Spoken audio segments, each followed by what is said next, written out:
Hello and thank you for watching my video. My name is Astrid Krasniqi. I'm CCNA and CCNP certified instructor. On this video, I will do a demonstration how to configure RIPng. This is packet tracer 7.3.2.3, which is CCNA semester 2. Okay, so if I go and get my packet tracer open, so these are my sources and RIPng. Okay, now the packet tracer has opened. This is my topology, so I'm just going to move my topology to the right here, and this is the activity requirements. Okay, objectives for this activity is to configure RIPng or RIP next generation. Part 1 and part 2 is to verify configuration and connectivity. Little backgrounds: RIPng or RIP next generation is a distance vector routing protocol for routing IPv6 addresses. RIPng is based on RIP version 2 and has same administrative distance of 120, remember, and a 15 hop count limit. This activity will help you become more familiar with RIPng. Remember, RIPng is very similar to RIP version 2.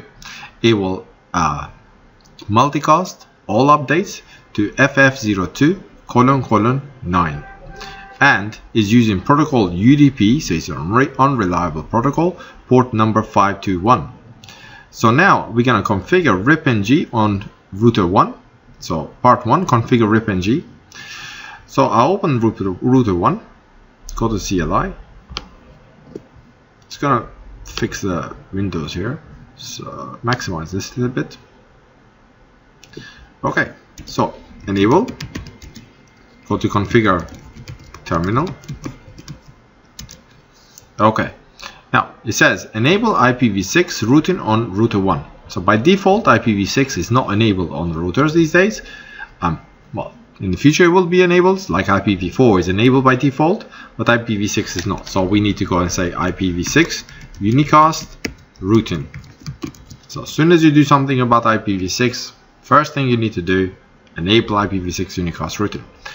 Then enter RIPng protocol in the configuration mode. So here we do IPv6 router RIP, and then we give it a name, right? This name we're choosing CISCO, and I'm using the capital letters, but it's up to you what name you want to give. Now, if you don't create this and you enable the RIP on the interface, this will go and be created in the background. But anyway, it's a good idea to first create it. And when I press enter, I hit the question mark here. There's not a lot of commands that you can do here. For example, change the administrative distance, but the command that we used to usually with the network, that command is not available here because we don't enable the RIP updates, or we don't enable the interfaces on the routing configuration mode. So we don't enable RIP on the routing configuration mode, but we do enable it per interface, right? And you can see the configuration mode, the prompt has changed. Yeah, so it says config-rtr, which means that I'm configuring RIP version 6 for RIPng for version 6. So then we move on to enable RIPng on the network for the network that it connects to router 1. So all directly connected networks, we need to enable the RIP. So if I go there and say exit from here, interface G00 IPv6 RIP, and then the name that we chosen CISCO, right? So we need to type that name, CISCO, and then enable. So this is how we enable RIP for each individual interface. So we, rather than just type in the network and enable it on the network command on the router configuration mode, we enable RIPng on the interface configuration mode. And then we have to go to the second interface S000 and enable RIP there as well. So exit from here. We don't have to do exit, just for the clarity I'm doing exit. Interface, I can just jump straight to the other interface S000 and IPv6 RIP CISCO enable. Done. And it says there save the configuration. So copy running config startup config. Done. Repeat the steps 1 A to step 1D on router 2 and 3. So we need to repeat the every step on the other two routers. So I'm going to go to router 2, CLI.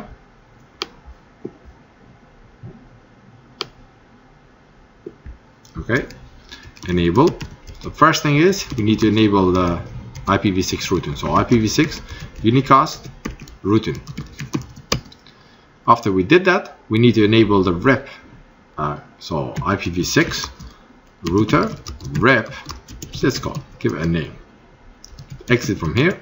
So and then we enable the rep on the individual interface. So interface G00 IPv6 rep CISCO enable,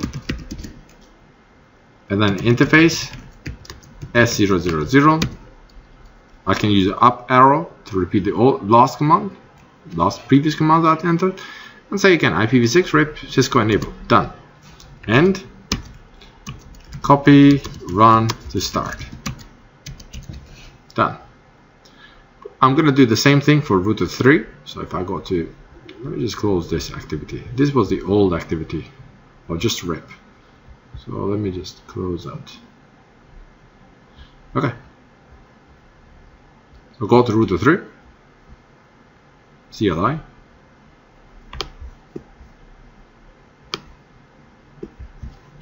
Enable config-t router rep. First enable the IPv6 unicast routing. Then IPv6 router rep CISCO. Exit. Interface G00. IPv6 rep CISCO enable. Do the same command for S000. So S000 IPv6 rep CISCO enable. And we just save the configuration. So copy, running config to startup config. Okay, done. Right, so here is 86 out of 100. So let me see. I was expecting it to be 100 out of 100. But anyway, let's go and see what did we forget. So assessment items. Okay. The router 2 has 0001, not 0000, and router 3. So I need to go to remove it from 0000 on router 3 and put it on 0001, and router 2 added to 0001 as well. Okay, so we have to enable it on that interface. So I'll go to router 2, config-t, interface S001, IPv6 rep CISCO enable, and I have to do that same thing for router 3. So config-t, interface S001, IPv6 rep CISCO enable. But I'm going to remove it from 0001. 0000. So the command, repeat the old command, go right to the front of Control A, and type no, and show running config. Well, just show run will do. So if I go right to the end, I can see the IPv6 unicast routing is enabled. What else I can see? I can see some of my interfaces, plus I can see the IPv6 has been enabled on the G00, and that command did remove it from 0000, which is good, and I have put it on 001. So excellent, everything worked as it should. Right, so if I go back to my activity, so now it says 100 out of 100. So that's what we'd like to see. Okay. So now we're gonna verify it, that everything is working. So verify configuration and connectivity. View routing tables on R1, R2, and R3. Use the appropriate commands to view the routing table for R1. RIPng has a code R, now appears with a connected C and local for L routes in the routing table. All networks have an entry. Verify the appropriate interfaces are using RIPng. Okay, so first let me go and see the routing table. So routing table, because we are using IPv6, so show IPv6 route. Right? Now we can see that I have directly connected networks, these two here, and I can see that I've learned one route from my neighbor. So the route is 2001 db8 1:2, that's it, /64 120. That's administrative distance, and it's 2 hops away. Now that doesn't mean that it's not directly connected to my neighbor. In RIPng, we use ourselves as 1 hop. Then this means that it's directly connected to my neighbor. So I'm counting myself as 1 hop as well. So 2 hops away means it's directly connected to my neighbor.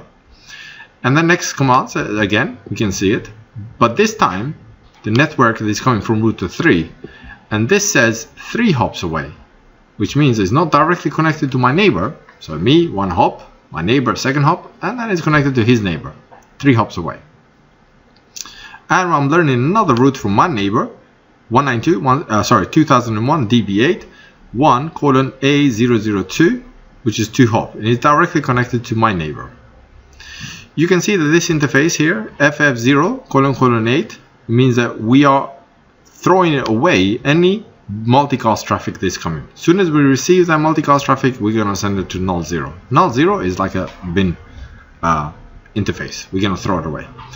Okay, so let's go and see the router 2. Do we see any information there? So show IPv6 route. Same thing here. We can see we have done a few routes. 2001 db8:1. So 2001 db8. Don't get confused. This address is reserved for us, documentation, learning, training, and so on. So this is not sold to anyone. So it's not public address. So we're not using just any address. But this address is reserved for us. So it's always going to see in documentation db8.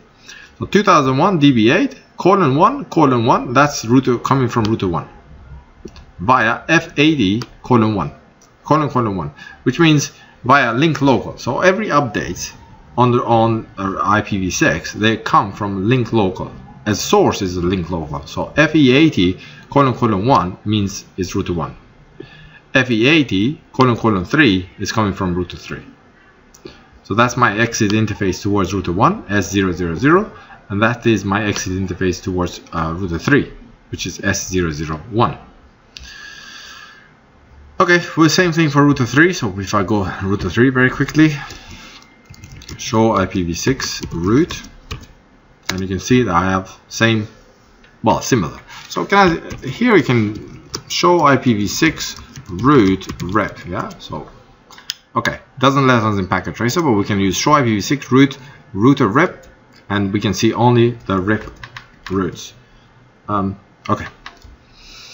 Now, verify the appropriate interfaces are using RIPng show IPv6 protocol. So if I go to router 1, for example, and I'll type a command show IPv6 protocols. Okay, I can see the interfaces G00 and interface serial 000 has been enabled for RIP. Verify the running configuration R1 RIPng entries are present. Okay, so show show run. Now that's enabled here, and on my serial interface.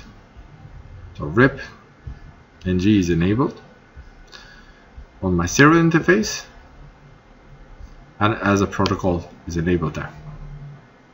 Okay, I can do the same for router 2 and router 3, but I don't want to waste your time here. They will see the same information. Verify the full connectivity. Every device should now be able to ping every other device.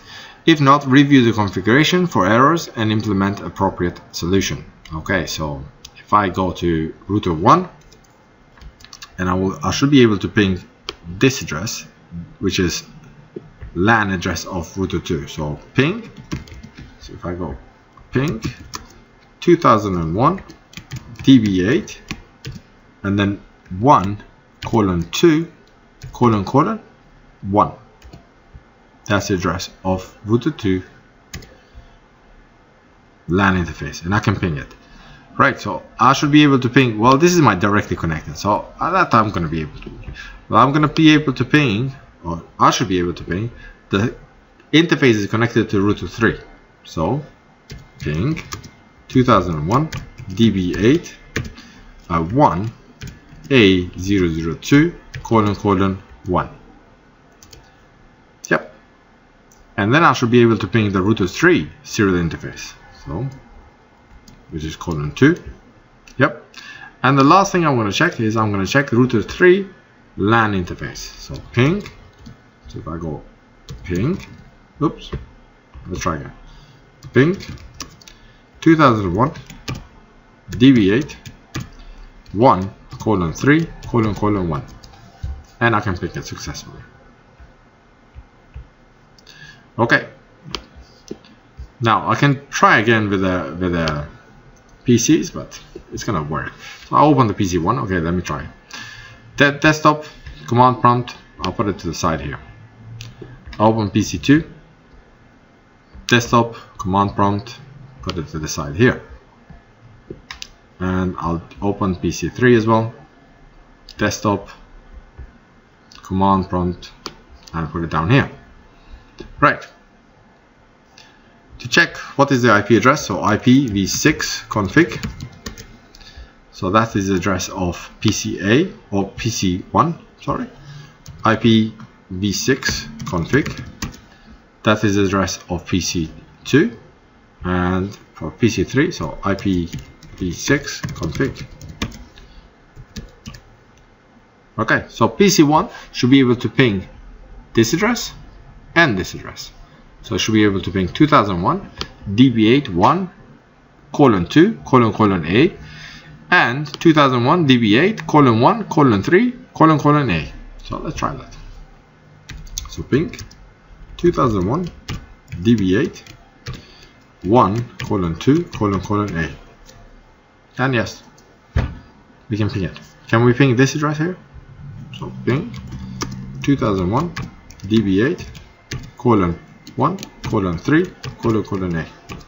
Yes, we can ping it. Can we try and ping the link local? Do you think it will work? Let's try and ping this which is a gateway. So ping FE80 : 2. No. Right. That wasn't a trick question. I knew that you can ping it because you remember the link local addresses are confined to the local link only. They don't go from one link to another link. So obviously these are in two different networks. So no way you can ping from one network to another network or the link local address. Okay, this has been RIPng. Well, this is demonstrating you how to configure RIPng. Thank you very much for watching, and see you in the next videos.